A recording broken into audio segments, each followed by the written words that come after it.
Medina charter റസൂലുള്ളാഹി സ്വല്ലല്ലാഹു അലൈഹി വസല്ലമ തങ്ങൾ യസ്രിബ് എന്ന് പറയുന്ന കാർഷിക ഗ്രാമത്തെ മദീന എന്ന് പേരിട്ടുകൊണ്ടൊരു നഗരമായി പ്രഖ്യാപിച്ച് നാഗരിക സമൂഹത്തിൻ്റെ സൃഷ്ടിപ്പിന് വേണ്ടിയുള്ള ധാരാളം കാര്യങ്ങൾ അവിടെ ചെയ്ത് ലോകാവസാനം വരെയുള്ള മുഴുവൻ കാര്യങ്ങളെയും പഠിപ്പിച്ച് മദീന ചാർട്ടർ എന്ന് പറയുന്ന ലോകത്തെ ആദ്യത്തെ ലിഖിത ഭരണഘടന ദസ്തൂറുൽ മദീന അത് രൂപപ്പെടുത്തിയപ്പോൾ തങ്ങൾ ലോകത്തിൻ്റെ മുന്നിൽ കാഴ്ചവെച്ചിട്ടുള്ള ഒരു ബഹുസ്വരതയുടെ, എല്ലാ മനുഷ്യർക്കും സ്വാതന്ത്ര്യം നൽകുന്ന, ഈക്വാളിറ്റി നൽകുന്ന, പരിഗണന നൽകുന്ന ആ ഒരാശയത്തെ അതിനെ കേന്ദ്രീകരിച്ചുകൊണ്ടാണ് ഈ മനുഷ്യ മാനവികതയുടെ ആശയങ്ങൾ ലോകത്ത് ഉയർക്കൊള്ളുന്നത്. അത് കഴിഞ്ഞ് 600 വർഷങ്ങൾക്ക് ശേഷമാണ് മാഗ്ന കാർട്ട എന്ന് പറയുന്നൊരു ഭാഗിക ഭരണഘടന ലോകത്ത് ഉണ്ടാകുന്നത്.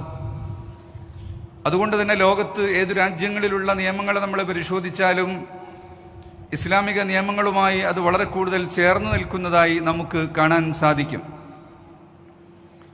മനുഷ്യർ ചേർന്നു നിൽക്കാൻ കണ്ടെത്തിയ ഏറ്റവും മികച്ച ഒരു സംവിധാനമായിരുന്നു ജനാധിപത്യം. മനുഷ്യാവകാശങ്ങൾ സംരക്ഷിക്കപ്പെടുമെന്ന നമ്മുടെ വിശ്വാസം കൂടിയാണത്. എന്നാൽ അവകാശം സംരക്ഷിക്കേണ്ട ഇടങ്ങളിൽ നിന്ന് അത് ഹനിക്കപ്പെടുന്നു എന്ന കാഴ്ചയാണ് നാം കണ്ടുകൊണ്ടിരിക്കുന്നത്. പലപ്പോഴും ഇത് സ്റ്റേറ്റ് സ്പോൺസേഡ് ആകുന്നു എന്നത് ഏറെ ഗൗരവമുള്ള ഒരു കാര്യം തന്നെയാണ്. തിരുനബി സ്വല്ലല്ലാഹു അലൈഹി വസല്ലമ തങ്ങളുടെ അരികിൽ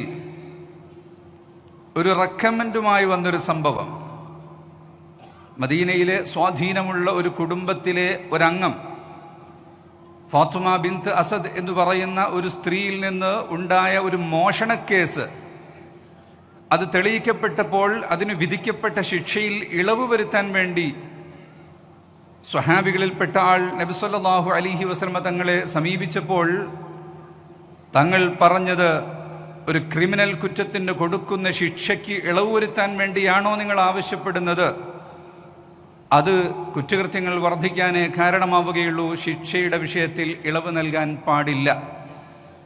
തങ്ങൾ അവിടെ പറഞ്ഞിട്ടുള്ള ഏറ്റവും ശ്രദ്ധേയമായൊരു കാര്യം, ലൗ അന്ന ഫാത്തിമത ബിൻതു മുഹമ്മദിൻ സറഖത് ലഖതഅതു യദഹ, എൻ്റെ സ്വന്തം മകൾ ഫാത്തിമയാണ് ഈ കുറ്റകൃത്യം ചെയ്യുന്നതെങ്കിലും നിയമം നടപ്പാക്കുന്നതിൽ യാതൊരു മാറ്റവും ഉണ്ടാവുകയില്ല. എല്ലാവരും നിയമത്തിനു മുന്നിൽ തുല്യരായിരിക്കും. അവകാശങ്ങൾ എല്ലാവർക്കും തുല്യമാണ്, നീതിയാണ്. ശിക്ഷ അനുഭവിക്കേണ്ടതിൻ്റെ വിഷയത്തിലും യാതൊരു മാറ്റങ്ങളും ഇല്ല എന്നതാണ്. 2022 നാഷണൽ ക്രൈം റെക്കോർഡ്സ് ബ്യൂറോ NCRBയുടെ കണക്ക് പ്രകാരം രാജ്യത്തെ തടവുകാരിൽ 75% വിചാരണ തടവുകാരാണ്. കുറ്റം തെളിയിക്കപ്പെടാത്ത 4 ലക്ഷത്തിലധികം മനുഷ്യർ നമ്മുടെ ജയിലുകളിൽ കഴിയുന്നു എന്നതാണ്. 8, 10, 15 വർഷങ്ങൾ കഴിഞ്ഞിട്ട് വിചാരണ പൂർത്തിയാക്കി വിധി വരുമ്പോൾ ഒരു തെറ്റും ചെയ്തിട്ടില്ല എന്ന് പറയുന്ന വലിയ സംഭവങ്ങളാണ് നാം കണ്ടുകൊണ്ടിരിക്കുന്നത്. സുപ്രീം കോടതിയുടെ ഗവേഷണ വിഭാഗം പറയുന്നത് ജയിലുകളിലെ ഓക്യുപ്പൻസി റേറ്റ് 130 ആണ്. 100 ആൾക്ക് സൗകര്യമുള്ള ജയിലുകളിൽ 130 ആളുകളെയാണ് പാർപ്പിച്ചിരിക്കുന്നത്. ഉൾക്കൊള്ളാൻ കഴിയുന്നത് അധികം മനുഷ്യർ അവിടെ കഴിയുന്നു. ഇവിടെ ജാമ്യം നൽകപ്പെടുക എന്ന് പറയുന്ന, പ്രാഥമികമായി കുറ്റാന്വേഷണ വിധേയമായി പിടിക്കപ്പെട്ട് അറസ്റ്റ് ചെയ്യപ്പെട്ടവർക്ക് ജാമ്യം കൊടുക്കുക, അത് കഴിഞ്ഞ് അവരുടെ അന്വേഷണങ്ങൾ പൂർത്തിയാക്കിയതിനു ശേഷം ശിക്ഷകൾ നടപ്പാക്കുക എന്ന രീതിയാണ് വേണ്ടത് എന്ന് നിയമ വിദഗ്ധരെല്ലാം പറഞ്ഞിട്ടുണ്ട്. യശശരീരനായ കേരളത്തിൻ്റെ chief justice V R Krishna Iyer പറഞ്ഞത്, bail is rule, jail is the exception. ജാമ്യം അവകാശമാണ്, ജയിൽ അപവാദമാണ്. അതുതന്നെയാണ് സുപ്രീം കോർട്ട് അതിൻ്റെ അടിസ്ഥാന തത്വമായി വെച്ചിട്ടുള്ളത്. റസൂലുള്ളാഹി സ്വല്ലല്ലാഹു അലൈഹി വസല്ലം തങ്ങളുടെ ഒരു വചനം ഇമാം തിരുമിദി നിവേദനം ചെയ്യുന്നത്, ഈ സമാനമായ ആശയം തന്നെയാണ്. ഫഇന്നൽ ഇമാമ അൻ യുഖ്തിഅ ഫിൽ അഫ്വി ഖൈറും മിൻ അൻ യുഖ്തിഅ ഫിൽ ഉഖൂബ. 1000 കുറ്റവാളികൾ രക്ഷപ്പെട്ടാലും ഒരു നിരപരാധി ശിക്ഷിക്കപ്പെടരുത്. ഇന്ന് ലോകം നടത്തിക്കൊണ്ടിരിക്കുന്ന പഠനങ്ങളിൽ ഈ ജയിൽവാസം കൊണ്ട് മനുഷ്യർക്ക് മാറ്റം ഉണ്ടാകുന്നുണ്ടോ? ഇത്രയേറെ ആളുകളെ ലോകത്ത് ജയിലിൽ വെച്ചിട്ട് ഇന്ത്യയേക്കാൾ എത്രയോ കൂടുതലാണ് അമേരിക്ക പോലുള്ള രാജ്യങ്ങളിൽ. ജനങ്ങളിൽ മാറ്റമുണ്ടാകുന്നുണ്ടോ? അവർക്ക് ഡിപ്രഷനും മറ്റുമായി പുറത്തു വരുമ്പോൾ ആ മനുഷ്യരുടെ ശരീരവും മനസ്സും നശിക്കുകയും അവർ സമൂഹത്തിൽ ഒരു ഗുണവും ചെയ്യാൻ പറ്റാത്തവരായി മാറുകയുമാണ് ചെയ്യുന്നത്. കൊടും ക്രിമിനലുകൾക്ക് നൽകേണ്ട കൃത്യമായ പല ശിക്ഷകളും ഉണ്ട്. അവ നൽകപ്പെടാതിരിക്കുന്നത് കൊണ്ടാണ് യഥാർത്ഥത്തിൽ കുറ്റകൃത്യങ്ങൾ വർദ്ധിക്കുന്നത്. നമ്മുടെ ജീവിത പരിസരങ്ങളിൽ മുതലാളിത്വം പിടിമുറുക്കിയിരിക്കുകയാണ്. വ്യക്തി സ്വാതന്ത്ര്യം എന്ന പേരിൽ സ്വാർത്ഥതയ്ക്കാണ് ഇന്ന് പ്രോത്സാഹനം നൽകിക്കൊണ്ടിരിക്കുന്നത്. ഓരോ മനുഷ്യനും വെറും ലാഭം ലക്ഷ്യം വെച്ചുകൊണ്ട് പ്രോഫിറ്റ് മോട്ടീവായി പ്രവർത്തിക്കുന്ന ഒരു യന്ത്രങ്ങളായി മാറിയിരിക്കുകയാണ്. സഹജീവിയോടുള്ള കരുണയല്ല, സ്വന്തം വളർച്ച മാത്രമാണ് ക്യാപിറ്റലിസത്തിൻ്റെ തത്വം. സേവനങ്ങളിൽ എവിടെയും ഒരു മനുഷ്യൻ്റെ ജീവിതം നടന്നു പോകുന്നുണ്ടോ, മനുഷ്യൻ്റെ ജീവിതത്തിന് അത് അനുഗുണമാകുന്നുണ്ടോ എന്ന് ചിന്തിക്കുന്നതിന് പകരം സ്വന്തം ശരീരത്തെപ്പോലും കൃത്യമായി അളന്നു തിട്ടപ്പെടുത്തി എത്ര വിലയ്ക്കു വിൽക്കാമെന്ന് പരിശോധിക്കുന്ന ഒരു ലോകം. ഇവിടെ നാം കാണേണ്ട ഒരു കാര്യം, അബ്ദുറഹ്മാൻ ഇബ്നു ഔഫ് റളിയല്ലാഹു അൻഹു, തിരുനബി സല്ലല്ലാഹു അലൈഹി വസല്ലം തങ്ങളുടെ ഏറ്റവും അടുത്ത സ്വഹാബികളിൽപ്പെട്ട മഹാനവറുകൾ, മദീനയിൽ ഭക്ഷ്യക്ഷാമമുണ്ടായ സമയത്ത് മഹാനവറുകളുടെ 100-ലധികം ഒട്ടകങ്ങളുമായി വലിയ ചരക്ക് വ്യൂഹം സഞ്ചരിക്കുകയാണ്. ആയിഷ ബീവി റളിയല്ലാഹു അൻഹ തമാശയിൽ പറഞ്ഞു, ഇതെല്ലാം കൊണ്ടായിരിക്കാം ഒരുപക്ഷെ സ്വർഗത്തിലേക്ക് പോകുന്നത്. ആ സമയത്ത് ഇബ്നു ഔഫ് റളിയല്ലാഹു അൻഹു പറഞ്ഞു, അമാ ഇന്നി ലവിസ്തതഅത് ലദഖൽതുഹാ ഖായിമൻ, ഞാൻ ഈ സ്വർഗത്തിലേക്ക് നടന്നുകൊണ്ട് തന്നെ പോകും. ഫജഅലഹാ ബിഅഹ്മാലിഹാ വഅഖ്താബിഹാ വഅഹ്ലാസിഹാ ഫീ സബീലില്ലാഹി അസ്സ വജൽ. എങ്ങനെയാണ് ഇത്രയും വലിയ ചരക്ക് കൊണ്ട് നടക്കുന്നൊരു വ്യാപാരി സ്വർഗത്തിലേക്ക് പോകുന്നത്? ക്ഷാമകാലത്ത് അത് മുഴുവനും ജനങ്ങൾക്ക് വേണ്ടി അങ്ങ് മാറ്റിവെക്കുകയാണ്. എന്താണ് മനുഷ്യരോട് നാം പെരുമാറേണ്ടത്? എങ്ങനെയാണ് നിന്നോട് പെരുമാറേണ്ടത്? ആ രീതിയിൽ തന്നെ നീ അങ്ങോട്ടും പെരുമാറണം എന്നാണ് ഇന്ന് ലോകം വളരെ കൃത്യമായി പ്രത്യേകമായി പരിഗണിക്കുന്ന തത്വങ്ങളിൽ ഗോൾഡൻ റൂൾ എന്ന് പറഞ്ഞിട്ട് വിളിക്കുന്നത്. Treat others as you would like to be treated. ഈ ഒരു ആശയമാണ് റസൂലുള്ളാഹി സ്വല്ലല്ലാഹു അലൈഹി വസല്ലം തങ്ങൾ പഠിപ്പിച്ചത്. നിന്റെ കാര്യം മാത്രം നോക്കിയാൽ പോരാ. ലാ യുഅ്മിനു അഹദുക്കും ഹത്താ യുഹിബ്ബ ലി അഖീഹി മാ യുഹിബ്ബു ലി നഫ്സി. തൻ്റേതുപോലെ തന്നെ മറ്റുള്ളവരുടെയും വിഷയങ്ങൾ പരിഗണിക്കണം എന്നതാണ്. കേവലം ഒരു വിപണന ഉപകരണമായിരുന്ന, ഒരു മാർക്കറ്റിംഗ് ടൂളായിരുന്ന മാർക്കറ്റ് എക്കോണമിയിൽ നിന്നും മാറി ജീവിതം മുഴുക്കെ വിപണിയായി മാറുന്ന ഒരു മാർക്കറ്റ് സൊസൈറ്റിയായിട്ടാണ് നമ്മൾ മാറിക്കൊണ്ടിരിക്കുന്നത്. മനുഷ്യൻ്റെ ജീവനേക്കാൾ ഇൻഡസ്ട്രിയൽ ഔട്ട്പുട്ടിനാണ് പ്രാധാന്യം. മൃഗങ്ങളെ അറുക്കുന്ന സ്ലോട്ടർ ഹൗസിലെ യന്ത്രത്തിൽ കൺവെയർ ബെൽറ്റിൽ കയറിപ്പോയ മനുഷ്യനെ സ്വിച്ച് ഓഫ് ചെയ്തുകൊണ്ട് രക്ഷപ്പെടുത്താൻ വേണ്ടി അധികാരികളിൽ നിന്ന് കൃത്യമായ അനുവാദം കിട്ടുന്നത് വരെ അദ്ദേഹത്തെ രക്ഷപ്പെടുത്താൻ വേണ്ടി സ്വിച്ച് ഓഫ് ചെയ്യാൻ സാധിക്കുകയില്ല എന്നതുകൊണ്ട് ആ പെർമിഷന് പിന്നാലെ പോയി പെർമിഷൻ കിട്ടി വരുമ്പോൾ ആ ബെൽറ്റിൽ കയറിയ മനുഷ്യൻ അറുത്ത് മുറിച്ച് പാക്ക് ചെയ്ത് ഓത്തിൻ്റെ കൂട്ടത്തിൽ പുറത്തേക്ക് വരുന്നൊരു കാലമാണ്. അവിടെ ഒരു മനുഷ്യൻ്റെ ജീവനാണല്ലോ എന്ന് സ്വയം ചിന്തിക്കാനുള്ള ഒരു അധികാരം ഒരു ഉദ്യോഗസ്ഥന് നൽകപ്പെടാത്ത ഒരു കാലം. ഭക്ഷണം മനുഷ്യൻ്റെ അടിസ്ഥാന അവകാശമാണ്. എന്നാൽ രോഗരാഷ്ട്രങ്ങൾ വിലക്കിയ DDT എന്ന് പറയുന്ന കീടനാശിനി ഉൽപ്പാദിപ്പിക്കുന്ന ഏക രാജ്യമാണ് ഇന്ന് ഇന്ത്യ. അത് ഉൽപ്പാദിപ്പിക്കപ്പെടുന്നത് എന്താവശ്യത്തിനു വേണ്ടിയാണെന്ന് പറയുന്നുണ്ടെങ്കിലും നമ്മുടെ കൃഷിഭൂമികളിലേക്ക് അതിറങ്ങി വരുന്നുണ്ട്. സർക്കാർ കണക്കനുസരിച്ച് തന്നെ 2.8% ഭക്ഷ്യ സാമ്പിളുകളിൽ വിനാശകരമായ കീടനാശിനികളുണ്ട്. 40% ചിക്കൻ സാമ്പിളുകൾ അപകടകരമായിട്ടാണ് പരിശോധനയിൽ നിന്ന് കണ്ടെത്തിയിട്ടുള്ളത്. ലോകബാങ്കിൻ്റെ കണക്ക് പ്രകാരം ഇന്ത്യയിലെ 1.6 കോടി ജനങ്ങൾക്ക് ഇപ്പോഴും കുടിവെള്ളം ലഭ്യമല്ല എന്നാണ്. ശ്വസിക്കുന്ന വായു പോലും വിൽക്കപ്പെടുന്നുണ്ട്. ഇന്ത്യയിലെ ഏറ്റവും ക്ലീൻ സിറ്റിയായി കഴിഞ്ഞ ഏതാനും വർഷങ്ങളിൽ തുരുതുരെ അവാർഡ് വാങ്ങിക്കൊണ്ടിരിക്കുന്ന ഇൻഡോർ നഗരം, അവിടുത്തെ വായു ഇന്ന് വളരെ സിവിയർ അവസ്ഥയിലേക്ക് മാറിയിരിക്കുന്നു എന്നാണ്. അവിടെയുള്ള കോർപ്പറേഷൻ നൽകുന്ന വെള്ളം കുടിച്ചതിൻ്റെ പേരിൽ ധാരാളം ആളുകൾക്ക് രോഗം വരികയും 8 ആളുകൾ മരിക്കുകയും ചെയ്തു എന്നതിൻ്റെ പേരിൽ ഇൻഡോർ നഗരത്തിൽ ഇന്ന് ജനങ്ങൾ തെരുവിലിറങ്ങിയിരിക്കുകയാണ്. അതുപോലെ മഹാരാഷ്ട്രയിലെ രത്നഗിരി എന്ന് പറയുന്ന കേരളം പോലെ കേരം തിങ്ങി നിറഞ്ഞു നിൽക്കുന്ന ആ പ്രദേശത്ത് അവിടെ ജനങ്ങൾ റോട്ടിലിറങ്ങിയിരിക്കുകയാണ്. മാരകമായ കെമിക്കൽ പ്ലാന്റുകൾ സ്ഥാപിക്കുന്നു എന്ന് പറഞ്ഞുകൊണ്ടാണ് അവർ പുറത്തിറങ്ങിയത്. രോഗം ഒരു പ്രകൃതി പ്രതിഭാസമാണെങ്കിൽ ചികിത്സയും പ്രകൃതിയിൽ നിന്നാണ് ഉണ്ടാകേണ്ടത്. എന്നാൽ ഇന്നത്തെ ഫാർമസ്യൂട്ടിക്കൽ മേഖല ചികിത്സയെ കച്ചവടമാക്കി മാറ്റിയെന്ന് പറഞ്ഞാൽ ഇന്ത്യ ലോകത്തിൻ്റെ ഫാർമസി ഓഫ് ദി വേൾഡ്, ലോകത്തിൻ്റെ മരുന്ന് ഷോപ്പാണ് ഇന്ത്യ എന്ന് പറയുമ്പോൾ അഭിമാനം കൊള്ളുകയല്ല, മറിച്ച് ആശങ്കകൾ ഉയരുകയാണ് വേണ്ടത്.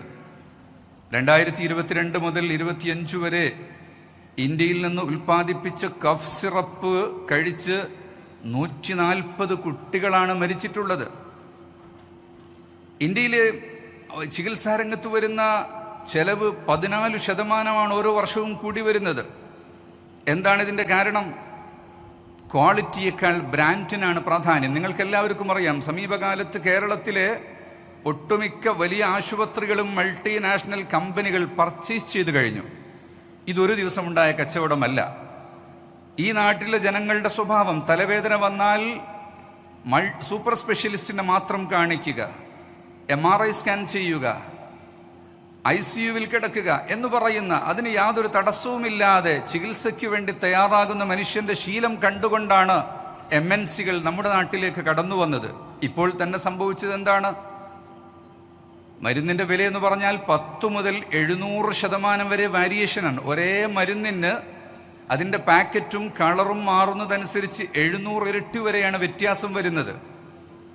വലിയ ഹോസ്പിറ്റലുകളിൽ ചിലയിടങ്ങളിൽ ഈ അടുത്ത ദിവസം തന്നെ ബ്രാൻഡുകൾ മാറ്റിയിട്ട് ഏറ്റവും വലിയ റിനോൺഡ് ബ്രാൻഡുകൾ മാത്രം കൊണ്ടുവന്നു.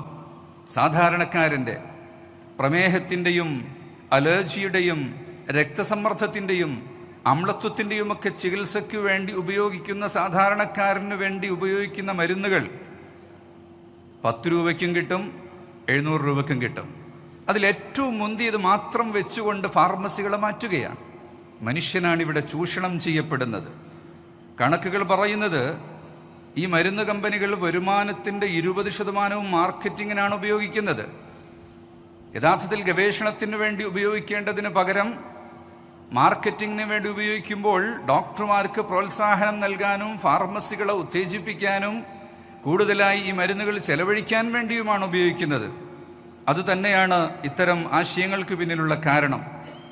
അറിഞ്ഞോ അറിയാതെയോ മെഡിക്കൽ ഇൻഷുറൻസും ഇതിനൊരു കാരണമായി വരുന്നുണ്ട്. ഇൻഷുറൻസ് കിട്ടിയാൽ എല്ലാമായി എന്നൊരു ചിന്ത ജനങ്ങളിൽ കടന്നുകൂടിയിട്ടുണ്ട്. തവക്കുലിൻ്റെ മനോഭാവം ഇല്ലാതാകാൻ ഇത് കാരണമായി തീരുന്നുണ്ട്. യഥാർത്ഥത്തിൽ ഇൻഷുറൻസ് കിട്ടിയാലും പരിഹാരമാകുന്നില്ല എന്നതാണ് സത്യം.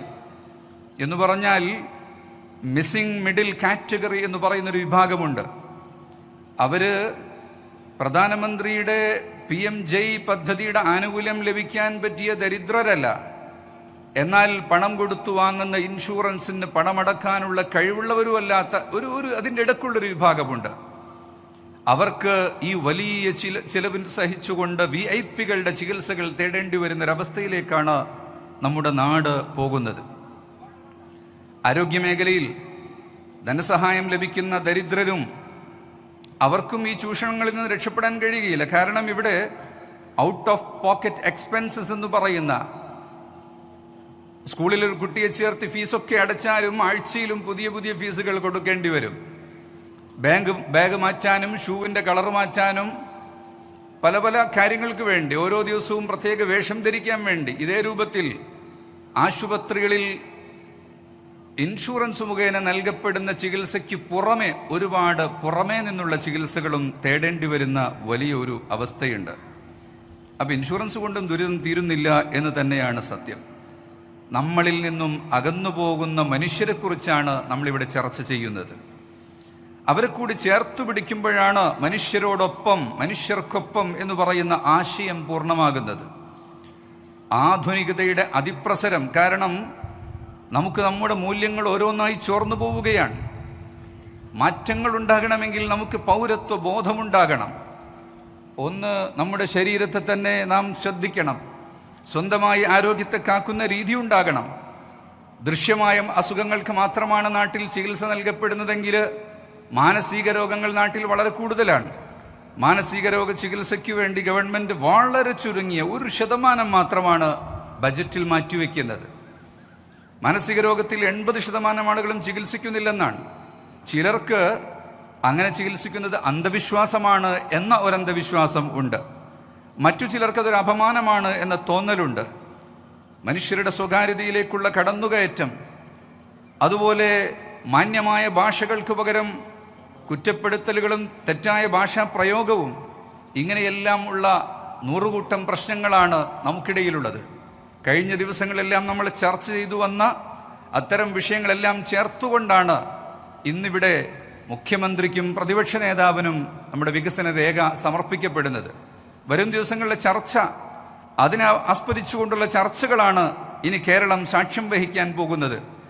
ജനറേഷൻ ഗ്യാപ്പ്, പ്രായം ചെന്ന ആളുകളുടേത് തന്ത വൈബ്, അവരുടെ ഭാഷയും സംസാരവും പ്രവർത്തനവും ഒക്കെ തന്ത വൈബ് എന്നാണ് കുട്ടികൾ പറയുന്നത്. കുട്ടികൾ ജൻസിയാണ്, അവരൊന്നിനും കൊള്ളൂല എന്നുമാണ് പറയുന്നത്.